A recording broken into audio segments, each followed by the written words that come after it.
Welcome to A Matter of Mindset. I'm your gracious host, is Joey Jones, and I've got a special guest with me. Cockneyblack. How you doing, sir? I'm good. That sounded well rehearsed. No, it didn't, man. It didn't. Well, yeah, man. The reason. Thank you for coming. Thanks for having me, man. Now, what do you want with me, bruv? I need to pick your brains apart. I think I need to pick your brains so your insight will be very insightful for whoever watches and listens to this. So I thought, Okay. let me get you here. Yeah. Obviously, on this podcast, we teach the importance of having a good mindset. Yeah. And from all like the studying and all the stuff that I've done, it's very important how the mind, the body, and the spirit have to work in unison. And you're very big on like spirituality. So talk to me how it's all started and where do you feel you're at now? Started in what sense? Like when did your spiritual journey start for you? Unconsciously, unintentionally, I'd say being dragged to Sunday school by my nan. She was part of a Pentecostal church. And for those who don't know anything about it, there's a lot of singing, preaching, and on Sunday we had Bible study.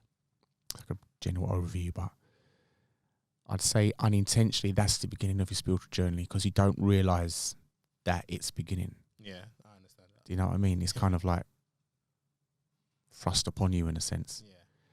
So you get taken to Sunday school, and you're learning about the Trinity, the Bible, Jesus, the prophets, the stories, this kind of thing. And for me, it was more of a time to have a laugh with my mates, and you know, when you're that age, nothing's ever that serious. Yeah, exactly. But you don't realize. I don't think you realize how much you're actually taking in as well. Yeah. And from those lessons, and I can't tell you how many I had. All I know it was just every week we went to Sunday school. We would always sit in a Bible, or maybe every other week, or there were loads. I can't remember how many. Yeah. But what I did find myself doing, Joey, was wanting to already know the answer. So once I learnt it one week, once that story came back around again, I wanted to know what the answer was. Yeah. Fast forward to today, and I know there's a massive gap between me being a loudmouth teenager to now a loudmouth adult.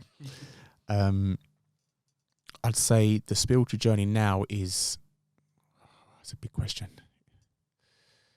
I'd say now the spiritual side of things, I feel like, I'm not saying I know it all, but up to today, what I've learned is that how to break down my intuition. I'd attribute my intuition, my ingenuity to spirituality.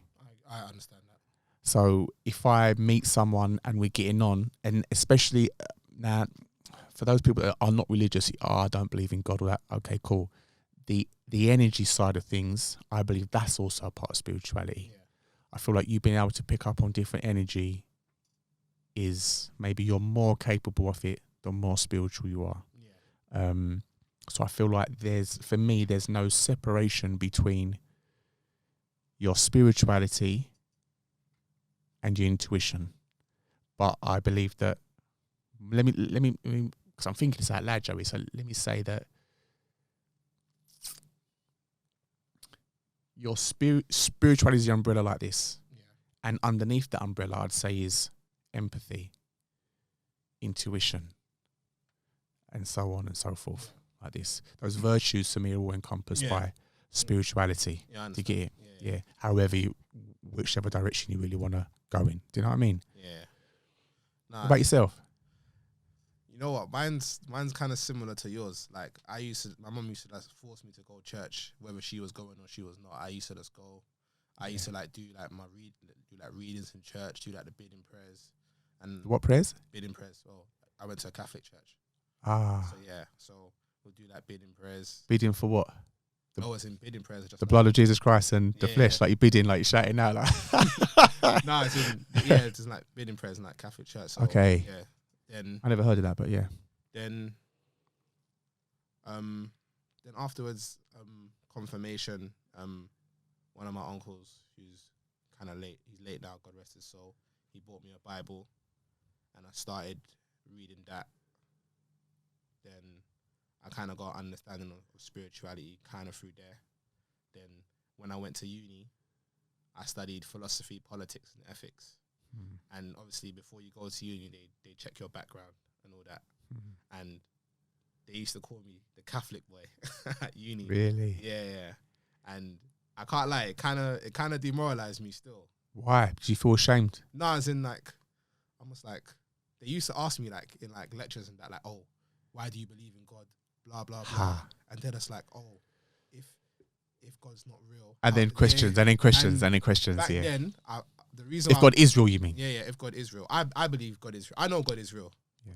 That's we're on the same page. We're gonna get onto that. But at the time, I didn't feel like I had the answer for it. And maybe because the reason why I didn't have an answer for it is because I wasn't living in faith. If someone can say something and just dissuade you off your whole belief, the faith wasn't there, and that trickled down into other areas.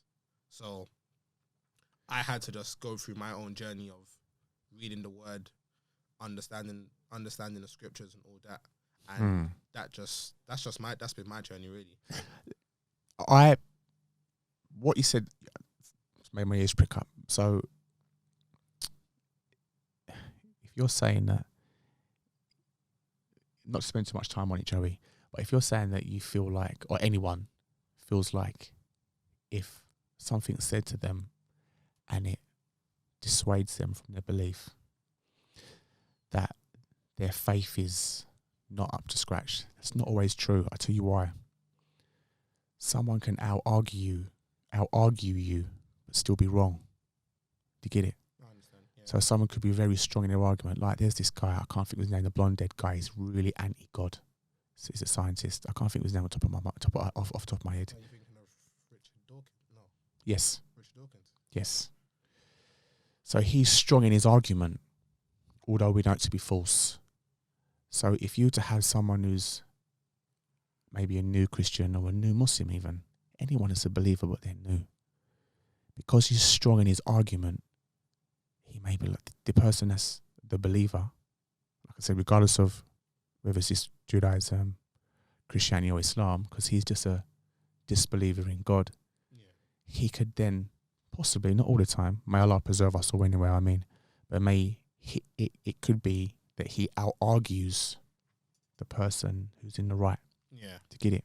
So it's not always dependent on your faith, because he's got this wealth of knowledge, experience.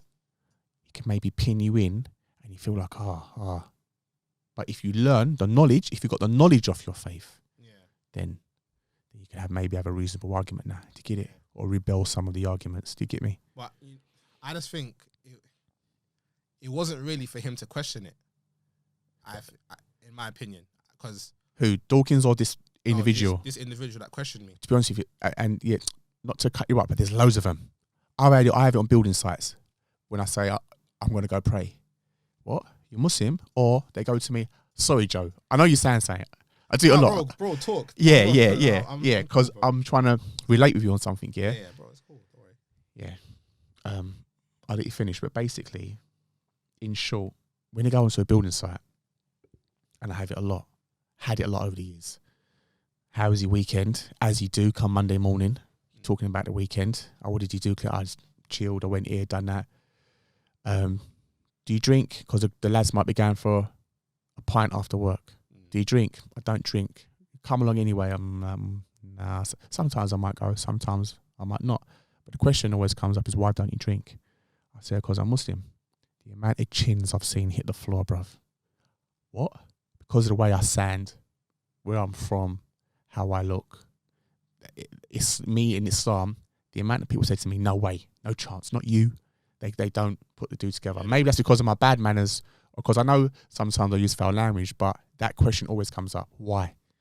Well, you know what? It might not even be a you thing, because a lot of people are devoid of a spiritual understanding in this day and age. So it's not don't necessarily just think like, oh, it's you. It's not just you. Like, people just, because of the lives that people live, people haven't even got time out to take time out of their day to reflect, pray. Like, I even was going through that recently. I felt like I was a bit off center, and I was just having a conversation with one of my friends. I was like, why do I feel off center? I said, have I been praying as much as I usually do? No. Have I been reading the Bible or any other spiritual book the way that I should be? No. So it's not always a you thing. It's just because you understand the importance of like spirituality and energy, you know how much you have to court that and take care of it. And not everyone is like that. Exactly. And that, what you said, you feel different. So when you feel that difference, only people that have experienced it can relate to you. Yeah. Whereas people that have never been on that journey or had that kind of, like you said, you feel like you're off center, you're misaligned. Yeah. But for you, your first thought is, or one of your thoughts, I'm not sure if you put in any kind of order, one of the questions you're asking yourself is, what have I done to top up my spirituality? Because you know that once you're in that place, you feel like things feel right. Yeah. Do you get it? Yeah. I'm not saying you can't have any drama in your life, of course, but when that drama comes, you feel like you're ready for it. Yeah. And I 100% understand what you say when you mean you feel off center. But unfortunately, or fortunately, I suppose, for people that have never experienced it, they just don't know. You get it? They just haven't experienced it, Joe. It's not even if you haven't experienced it, it's not even, we're not condemning you. It's just when that process starts and you acknowledge it, just embrace it, because in the long run, it will be beneficial. I think in this day and age, a lot of people want instant gratification.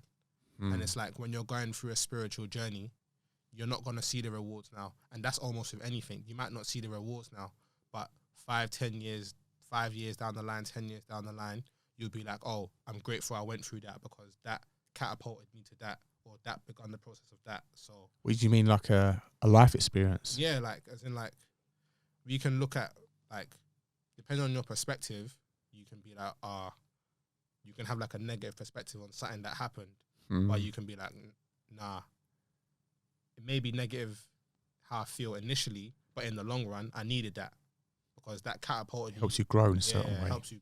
And spirituality is just growth, really, because with spirituality, your understanding of things just comes, even if the understanding... That's the word, Joey. Yeah. That's the word right there. If your understanding doesn't come from you intuitively, it comes from a higher being. So if I feel like I have a tough decision to make, I'll reflect on it, I'll pray on it, I'll look at scripture or whatever to see... Look for guidance. Yeah, for guidance, because like we need that. Like a lot of... I feel like I'm going on a mad tangent, but anyway. You keep going, mate. I feel like a lot of people, they worship themselves in the sense that how they feel like they have the answers for everything. I agree. Like, I agree. The answers don't always come from me. I agree. The answers come from my intuition or my gut, and my intuition or my gut is guided by the Most High, if you believe in that. Yeah. Yeah, right. The things you said, right, I've recently been...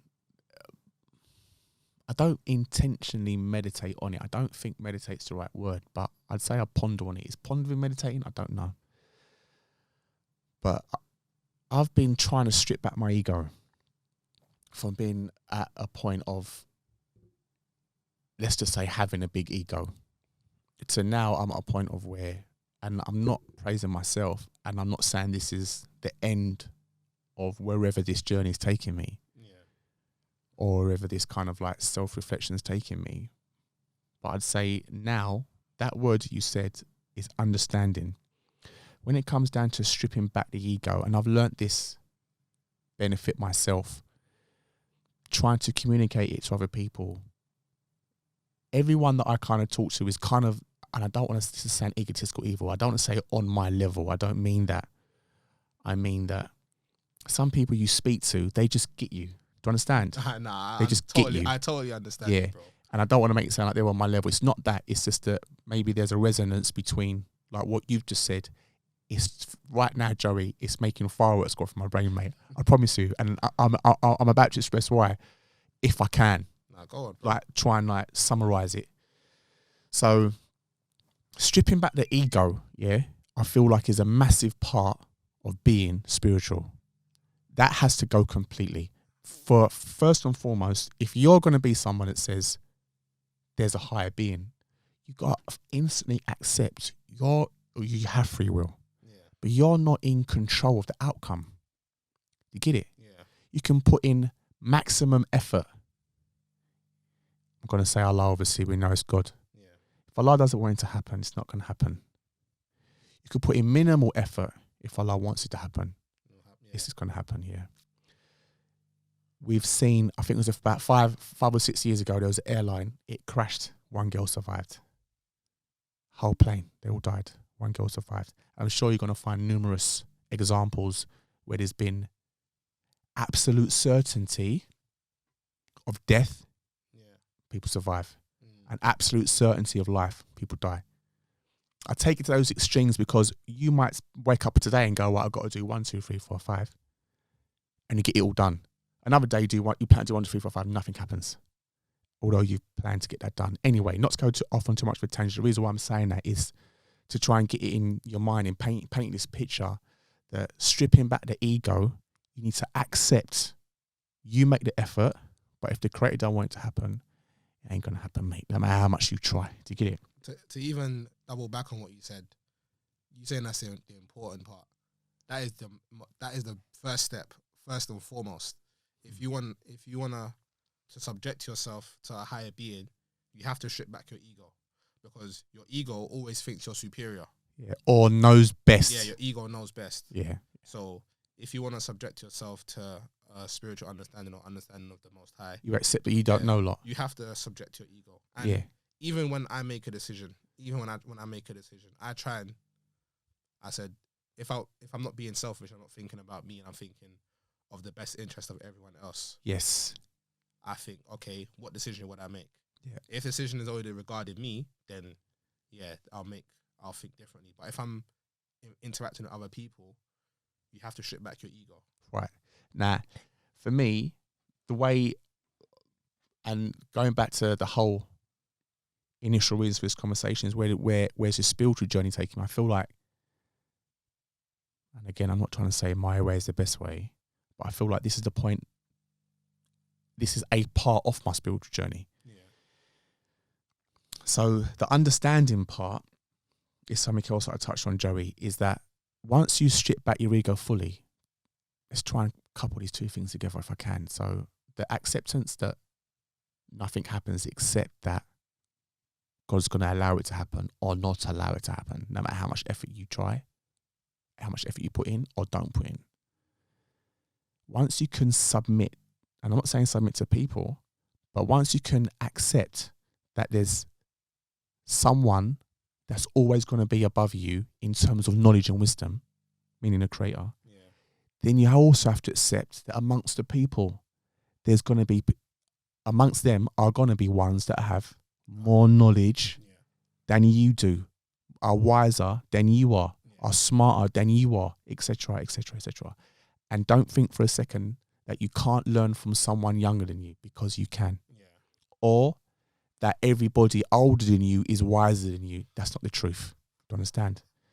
You need to really put yourself, but for you to accept both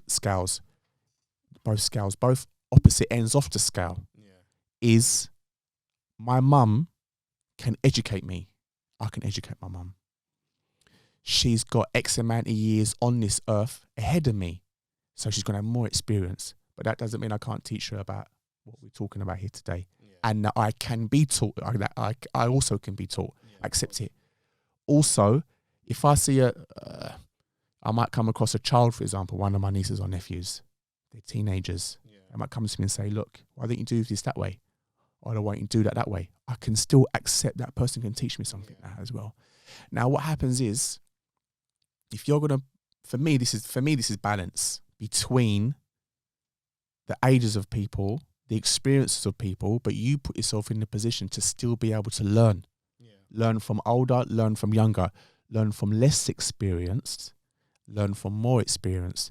Now, the more experience is obvious, but how can you learn from someone less experienced? I'll try to explain. My friends, same age as me, born the same year as me, we're a few months apart. I speak to him every day. We play COD in the evenings. Yeah. If there's 7 days a week, we're playing like four or five easily, yeah? He's already started his spiritual journey with having children, a missus and 2 kids. Do you get it? So he's the same age as me. What if someone now, we know, people are fathers at all ages. You could be 19, 18 years old. We know there's younger. Yeah. If that person starts their journey having children, they've started that ahead of me. So now I have to learn from them. Yeah. This is how people younger than you, less experienced in the world than you, can teach you as well. Yeah. Do you get it? So for me, going back to the initial point, understanding is very, very important. Strip back the ego and try to understand people. There's a second, I've got one more thing to say. There's no point in trying to be right, except when it comes down to things that are factual and informational. Yeah. Then we can argue over right and wrong. And even then, if you can't make progress with someone, say no problem. Okay, you think what you want to think. You want to believe that? Cool. But black's black, white's white. Do you get it? In a simplistic term. Yeah. The other side of that, accepting that, I forgot what I was going to say. It's just left me. Oh, wow. No, wait, it's coming back.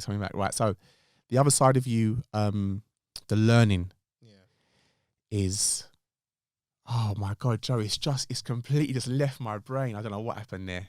It's just completely left my brain. Let me interject. Then see if it comes back to you. When it comes back to you, you can. Yeah, it just left me. Yeah, what you were saying about like learning from people of all ages. Yeah. I always say to people that how just because someone's older than you doesn't mean they have more wisdom than you. Come back. It's come back. Take it. It's come back. Right, this is it. So if you learn from someone, and not learning about right and wrong. So to argue about right and wrong is only important when it comes down to facts, information. Yeah. Opinions, I think, I feel, blah, blah, blah.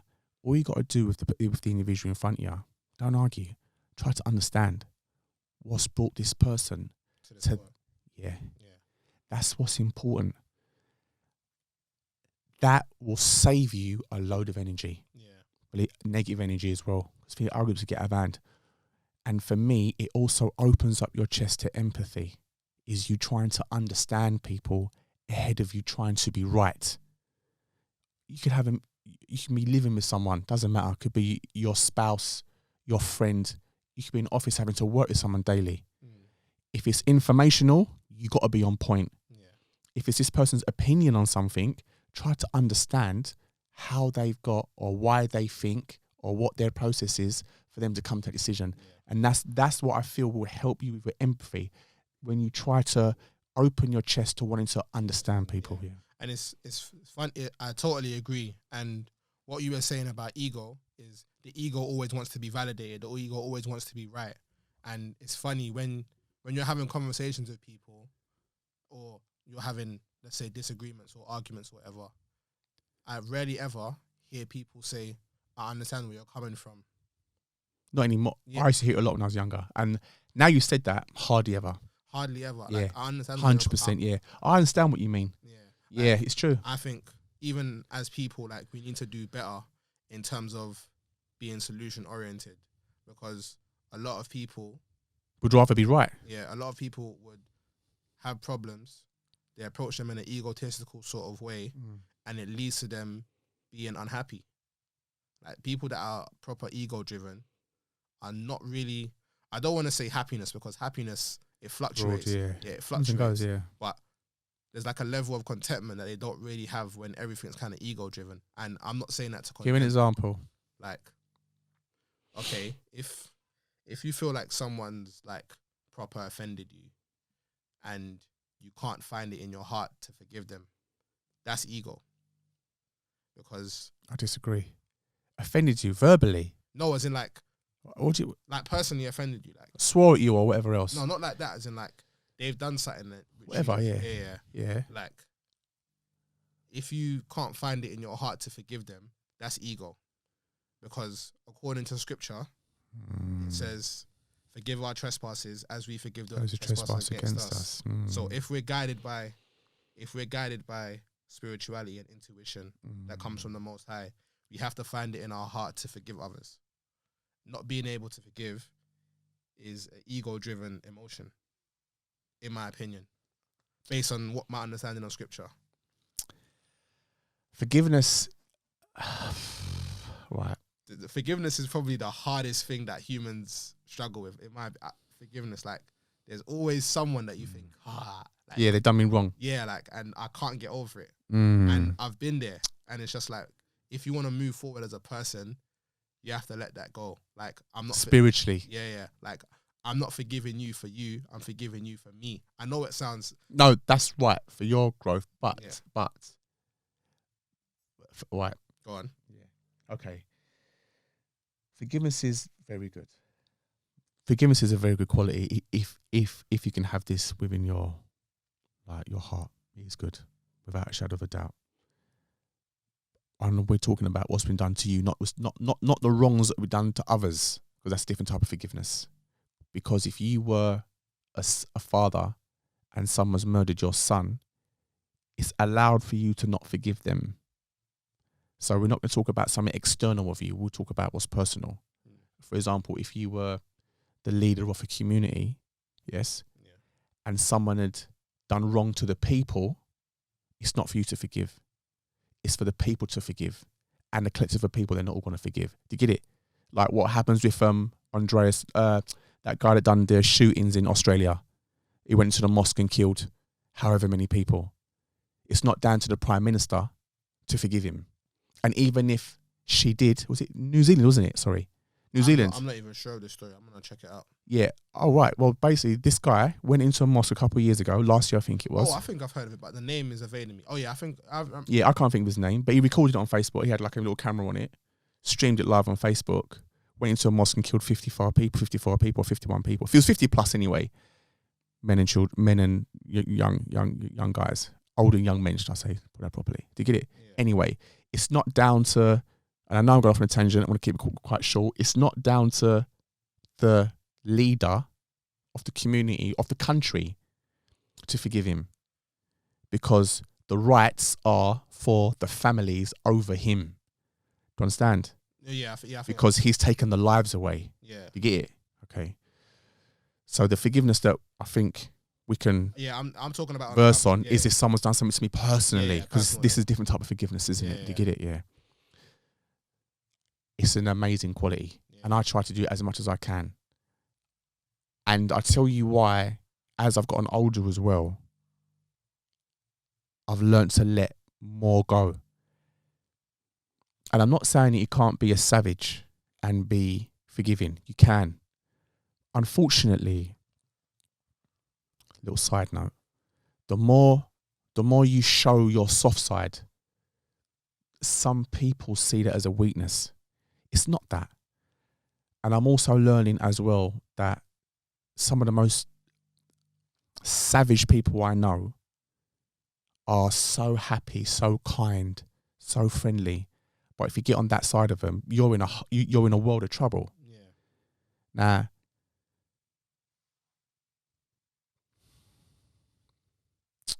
I've learned to forgive because I had a problem with my dad. He was around when I was 4, then came around again when I was 24, then came around again sometime in my 30s, then passed away. So while he was around in my maturity, I was very resentful, very angry at him for what I felt like I had missed out on. For the situations I can remember to today, when I was young, I felt then that I needed to have my dad there.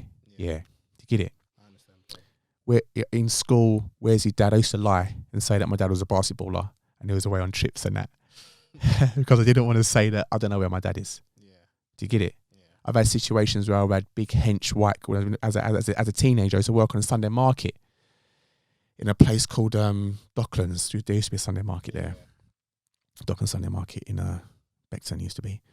So I remember working there for a guy who used to sell garden ornaments. And I'd basically go there at the beginning of the day, really early, like 7 o'clock in the morning, 6 a.m. in the morning, help him unload his ornaments. He'd give me like 20 quid. And at the end of the day, because they're really heavy, and at the end of the day, help him load them back up again. And he'd give me another 20 quid or whatever it was, yeah? And then throughout the day, I'd work on a store up the road for some Asian guys. But this particular white guy, one day I was picking up this stuff, moving it, as I normally do. He went, "You strong black cunt." That's what he said to me. "You're a strong black cunt, you are like that." Yeah. And he wasn't saying it in jest. He was saying it as if I felt like he was trying to be like condescending. Yeah. And I feel like when you're younger, you can pick up on energy more naturally anyway.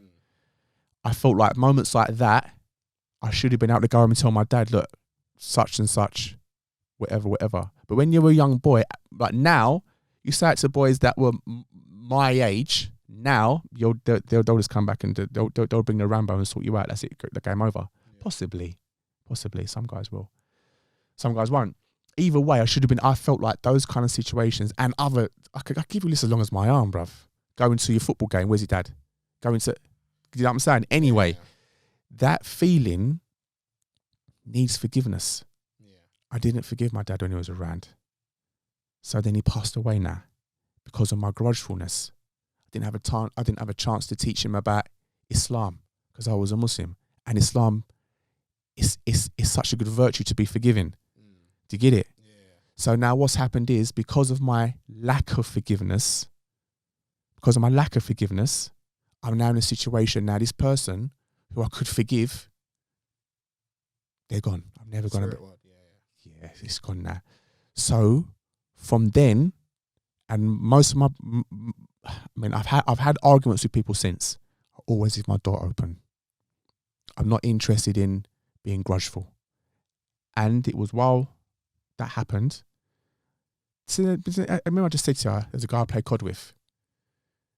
I just said, didn't I? There's a guy I play COD with like 5 days out of the week. If there's 7 days a week, me and him are playing COD 4 or 6 days of the week, yeah? This guy, we had an argument. I didn't talk to him for 9 years, bro. 9 years. He was my best mate up to a certain point. We had one argument, didn't talk to him for 9 years. Bruv. I saw a friend of mine who's a mutual friend of ours. We spent our youth together as teenagers. Because she used to see me in East and him where he lives. So she'd bump into us, like, she's between the areas. She went, "I see such and such the other day." I said, "I ain't talking to him." Mate, she sat me with the back of her hand on my chest. Like that. She went, "Ain't you grown up yet? Ain't you grown out of that yet? Come on, man." It's like, mate, it had such a profound effect on me. I found him on Instagram, I messaged him, and we soon sorted that out. It was like we were back best mates again. Yeah. So the forgiveness, it's super important, bro. And you realize, anyone that's this, and you see stubbornness and pride. Stubbornness and pride. You're talking the things, bro. These are things that are going to damage your spiritual growth. I'm telling you, your stubbornness and your pride are really going to batter your spiritual growth. Yeah. If you really want to make progress with this and humble yourself to a point where if someone says something to you and you feel disrespected, you don't. Why do you feel disrespected? How can you even feel disrespected if you're seeking God's respect? Can I answer that? Yeah, go on. The reason why you feel disrespected, it's your ego that feels disrespected. It's not you. You have to separate your ego from your higher self of being. Yeah, I have to correct myself as well. Now, you've just said something. Yeah. Right. I'm in line with you, Yeah. What I meant to say was, let me just adjust what I just said, is that if someone, I can recognize disrespect. Yeah. Because I recognize something, doesn't mean that I'm going to let that actually affect me in a sense. One, I'm not going to let it affect me emotionally, which is a spiritual strength. Yeah. And I also don't give a fuck about your opinion, mate. I don't care. Do you get it? Because I know me, and the knowledge of self is what's absolutely priority for your spiritual growth as well. 100%. Like, no one can tell me you are, because I already know what I am, mate. And that's not to a point again, because now ego can still creep in. Because now you might get to a point where you think that you're perfect and you're not. You have fault. Yeah. So the idea is what I've also learned as well. I'm not going to forget about forgiveness, or maybe you can close that forgiveness by basically saying, just because I feel like I'm going to go off on a tangent again with you, Joey. Yeah. When it comes down to that forgiveness thing, not showing forgiveness is grudgeful, it's heartless, it's emotionless, it's cold.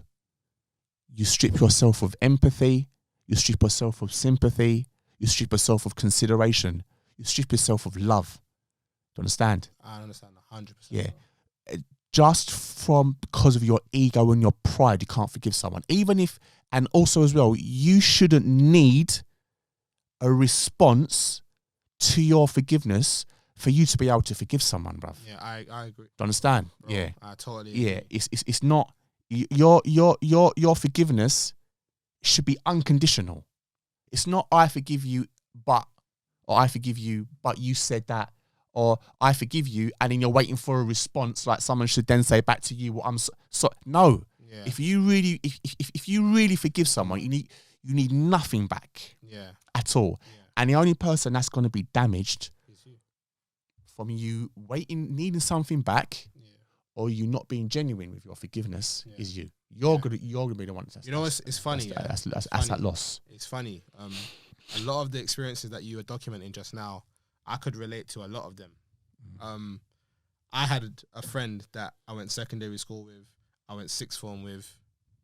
Then he just done like a series of things to annoy me, like, and I just didn't talk to him for like a couple years.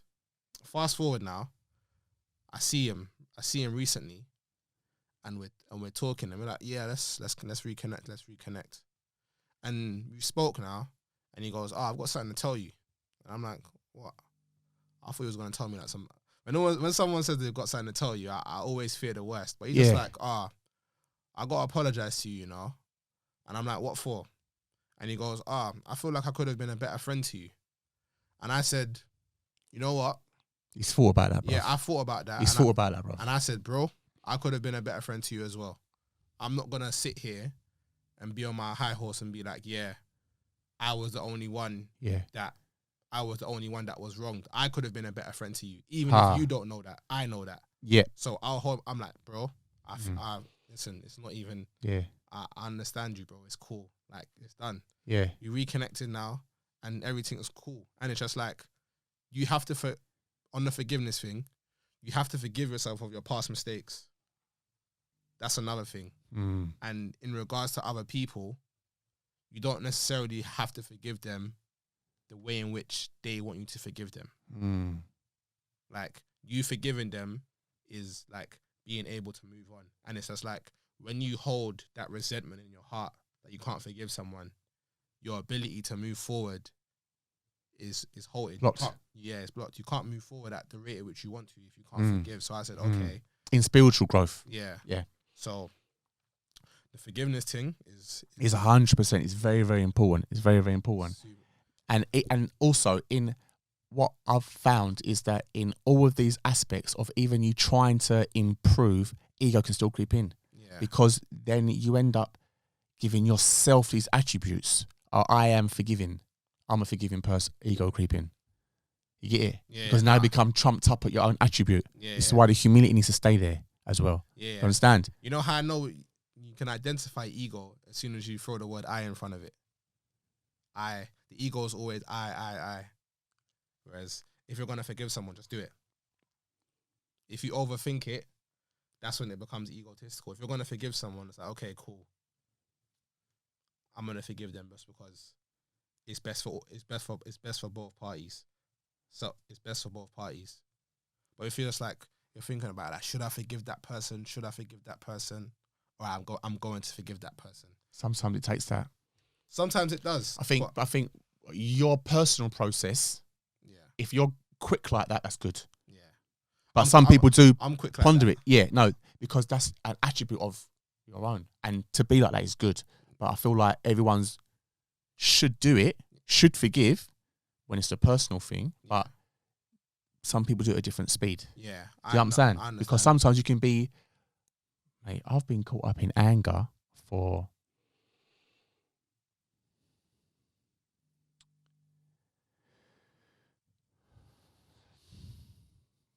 good 4 or 5 months, bro. 6 months. Angry. Woke up out my sleep, angry, bruv. Angry at certain people. So angry at a particular individuals, bruv. Who, over the years, I'm not gonna tell that story. I'm not gonna tell that story. But I was angry with someone. Someone done me a wrong, and I was angry with them, bro. I won't say what the wrong was, but someone done me wrong, and I was angry with them for a very long time, bro. Waking up out my sleep, angry. Getting phone calls from people telling me this person is there, blah, blah, blah, angry. This was a long time ago, bruv. Yeah, very, very long time ago. I forgave that person. Completely forgave them. It took me a very, very long time, bro. Very long time. I forgive them. Then I ended up seeing them at work. Like, when I tell you I was out there at work, this person's walking towards me like this. We're on like at building sites. Sometimes they give you like you got a walkway. And you got to stay on the walkway because it's still a building site. There's other works going on. Yeah. So they give you a certain route to navigate yourself around the site. You're walking up this path like this. I looked at the person, like I'm looking at you now, I walked past and then, so I ain't seen this person for however many years. I was like, mate, what's going on? He looks a bit sheepish. I said, bro, forget about what happened, etc., blah, blah, blah. I was passionate about what I said. Yeah. Part of me was upset, but I wasn't angry at him. Yeah. I expressed myself. Seen him about 10 times after that since. Yeah. Do you know what I'm saying? So forgiveness is, again, it's very, very, very important. But I'm only saying to you, people do it at a different rate. If you can do it quickly, that's cool. But what I would say, for those that are watching, a bit of advice, do not act on your anger. Do not act on your anger. Do not act on your anger. Don't do that. And don't make, and this is going to sound like something that's a little bit, maybe not to do with it, but it is. Don't speak when you're angry. Don't act on it. And don't make promises when you're happy either. The two will lead other people to be disappointed in yourself. Understand? Yeah, there's a balance there as well. So you don't act when you're angry and you don't make promises when you're happy. Don't do that. When you're in a balanced place, you make promises. When you're in a balanced place, you make actions. Do you understand?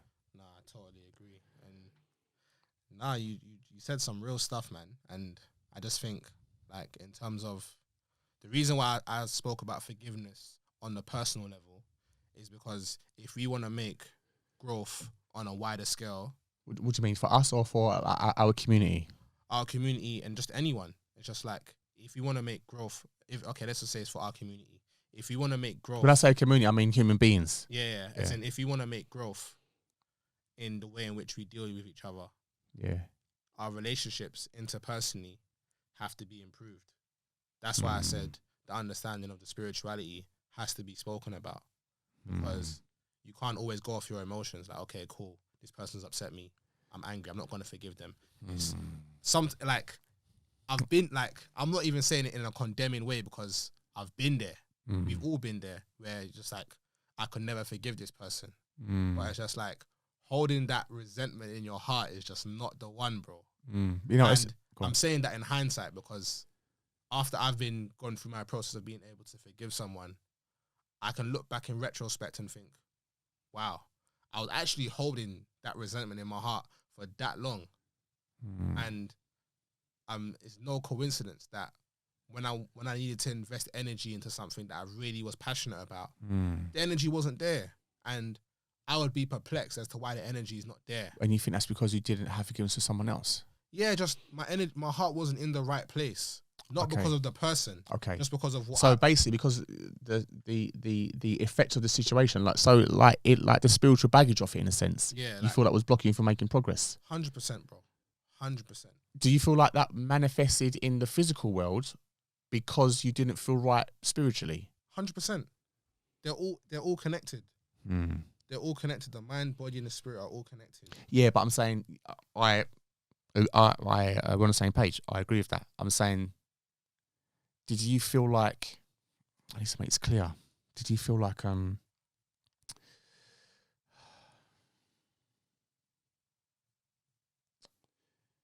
example, yeah, did you feel like because you had an internal, whatever it was, you were off center, yeah,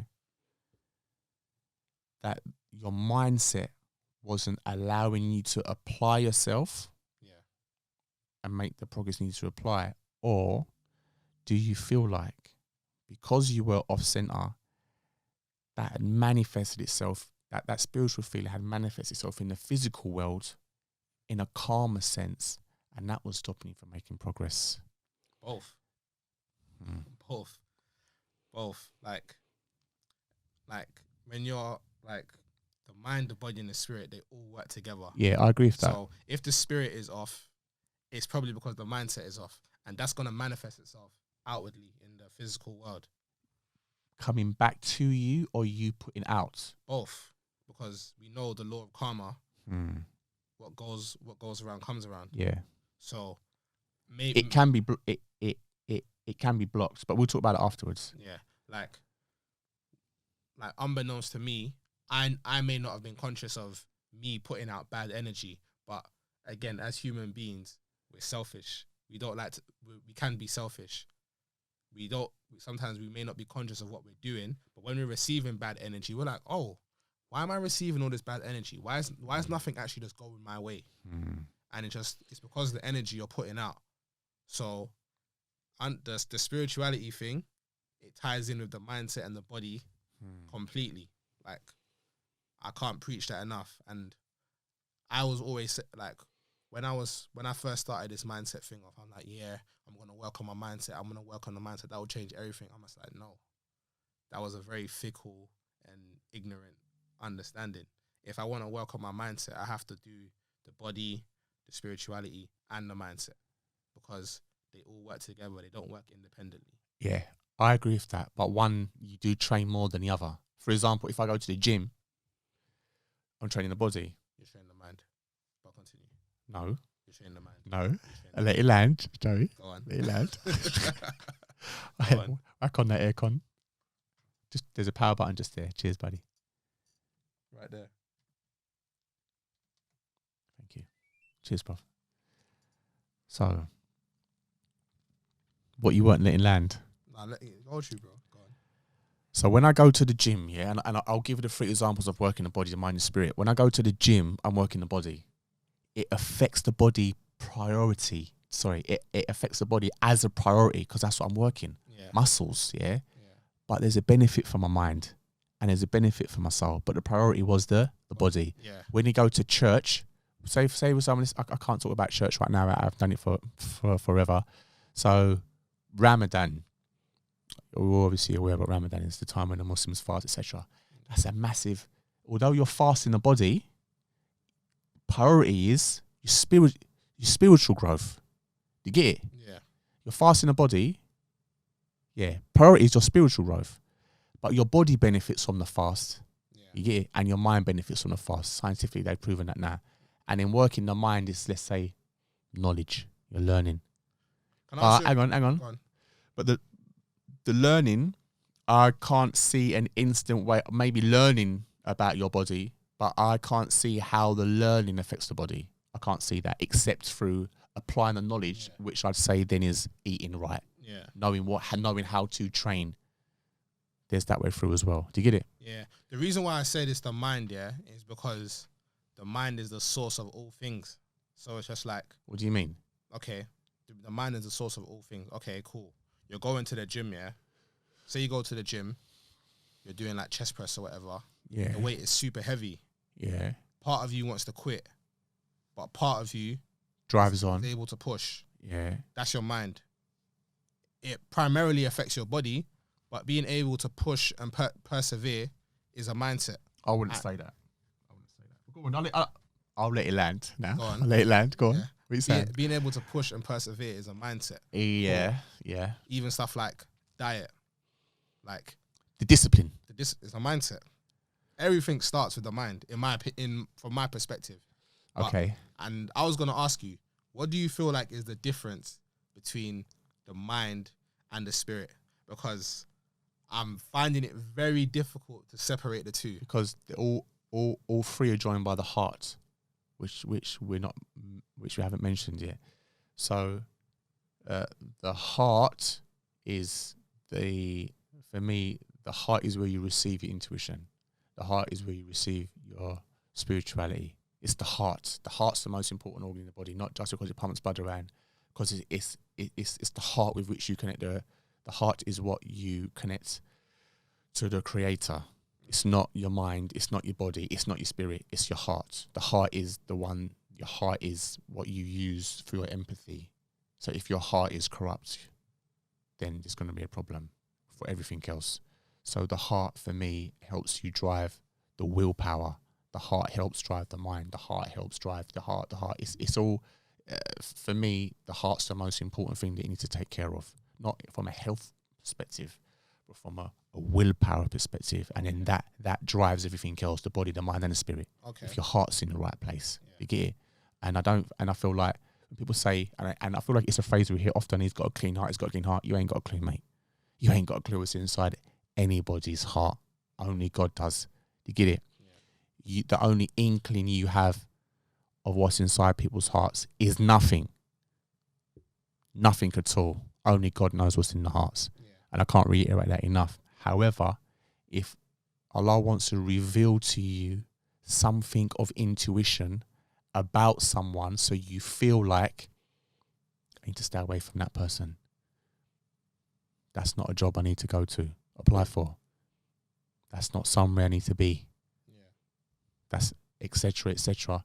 This intuition that comes from God and can only come from him because he's the one that controls the hearts. Yeah. Do you get it? So his insight, he hears your heart, no one else does. Yeah. Do you feel me? Yeah. So I feel like that to answer that question, that link, it's not, there isn't a difference between body and mind and soul. What joins them, what joins those three together in there is the heart. Okay. You get it? I understand. Yeah. I understand. Well, yeah, I think that's enough. I think that's enough for them today, you know? Okay. I appreciate you for coming, bro. Thanks for having me, man. Thanks for having me, Joey. No worries, bro. Thanks for accepting my, it wasn't even enough. It's kind of like a, let me get on the show, Joey. Let me get on the show. It's more like that, so I didn't even thank you, bro. No worries, bro. I didn't even see that. I just think, what happened? You just saw me out. You're just like, yeah, I want to come on the podcast. And I just thought, yeah, you know what? If he's going to come on the podcast, I want to tailor the topic to something that he feels comfortable in. So I said, yeah. So I had to dig deep, find something, and yeah, hopefully the listeners and the viewers, yeah, they'll like it. Tell me where they can find you on socials and all that. You can find me at Cockneyblack on Instagram. I don't use Twitter, so Instagram's the main handle. Yeah, at Cockneyblack. You know where to find me on Instagram. It's Joey Jones. It's a matter of mindset on Twitter as well. And that's it. Peace.